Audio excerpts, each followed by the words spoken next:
अगर वाहिब ने मौहूब लहू को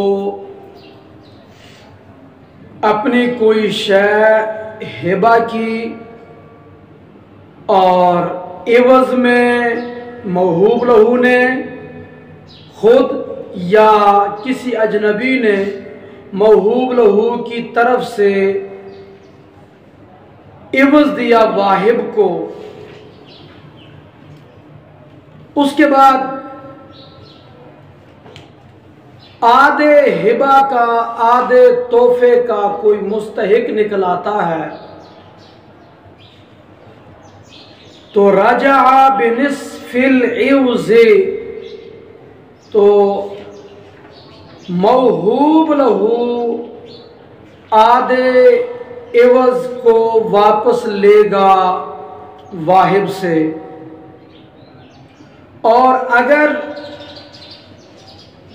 मौहूब लहू ने वाहिब को जो इवज दिया था तोहफे का, उस इवज का कोई मुस्तहिक निकल आया, आधा इवज किसी और का था, मौहूब लहू ने उससे पूछे बगैर आगे वाहिब को इवज दे दिया, तो इस सूरत में जब एवज का मुस्तहिक निकल आया तो मुस्तहिक अपना हिस्सा वापस जब लेगा तो वाहिब मौहूब लहू से हिबा में रुजू नहीं करेगा। हाँ, अगर मा बकिया इव्ज वाहिब मौहूब लहू के सुपुर्द कर दे, वापस लौटा दे, तो इस सूरत में वाहिब मौहूब लहू से अपना तोहफा वापस लेना चाहे तो ले सकता है। सुम्मा यरजिउ फी कुल्लिल हिबती, तो इस सूरत में वाहिब मौहूब लहू से पूरे का पूरा तोहफा वापस ले सकता है, इजाजत है उसको।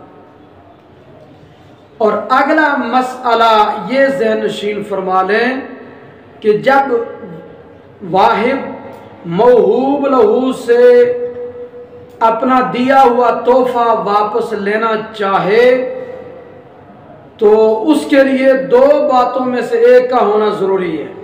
हिबा में वाहिब मौहूब लहू से रुजू नहीं कर सकता, दुरुस्त नहीं है, मगर दो बातों में से एक बात पाई जाए तो रुजू करने की उसको रुख्सत है, इजाज़त है। नंबर एक, बितरादी हिमा,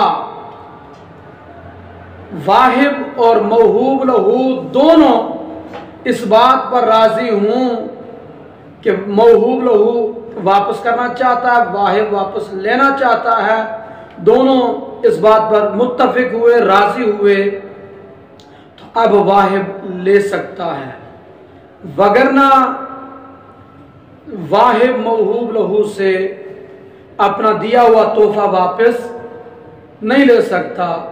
और दूसरी सूरत यह है इस्तिस्ना की कि हाकिम और काजी और जज फैसला कर दे हिबा वापस लौटाने का, तो इस सूरत में वाहिब अपना तोहफा मौहूब लहू से ले सकता है। वाहिब ने जब मौहूब लहू को कोई चीज़ तोहफे में दी तो वो शय मौहूबा हलाक हो जाती है, तलफ हो जाती है, ज़ाया हो जाती है। फिर इसके बाद कोई मुस्तहिक निकल आता है, शय मौहूबा का जब मुस्तहिक निकल आया तो मौहूब लहू ने उसको चट्टी दे दी, क्योंकि शय मौहूब हलाक हो चुकी है, तो मौहूब लहू ने उस मुस्तहिक को शय मौहूबा की चट्टी दे दी। तो अब चट्टी देने के बाद मौहूब लहू वाहिब से रुजू कर सकता है क्या नहीं? तो मुसन्निफ फरमा रहे लम यरजे अलल वाहिद बिशैइन, तो मौहूब लहू उस चट्टी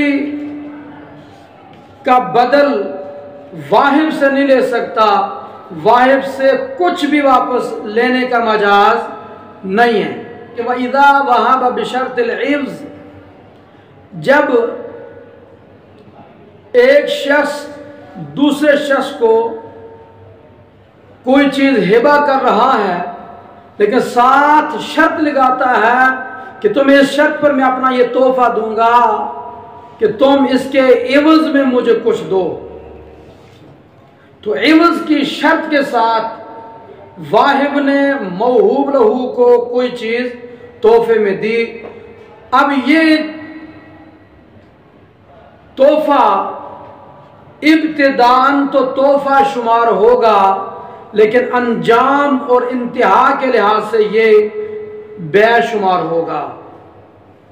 तो जब इब्तिदान ये हिबा शुमार होगा तो हिबा के लिए जरूरी है कब्जा, तो वाहिब और मौहूब लहू दोनों अपने इवजों पर कब्जा करेंगे, वाहिब इवज पर और मौहूब लहू शै मौहूबा पर दोनों कब्जा करेंगे। बगैर कब्जे के ये अक़द मोतबर नहीं होगा।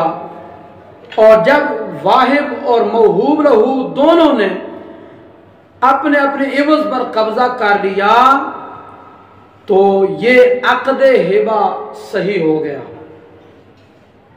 अब चूंकि दोनों तरफ से इवज है, एक तरफ शै मौहूब लहू दूसरी तरफ उसका एवज है, तो ये बै के हुक्म में होगा अंजाम के लिहाज से। तो जिस तरह बै के अंदर मबी में ऐब हो या मुश्तरी ने मबी को देखा ना हो तो ख़ियार ऐब और ख़ियार रोयत के तहत मुश्तरी मबी बाय को वापस कर सकता है।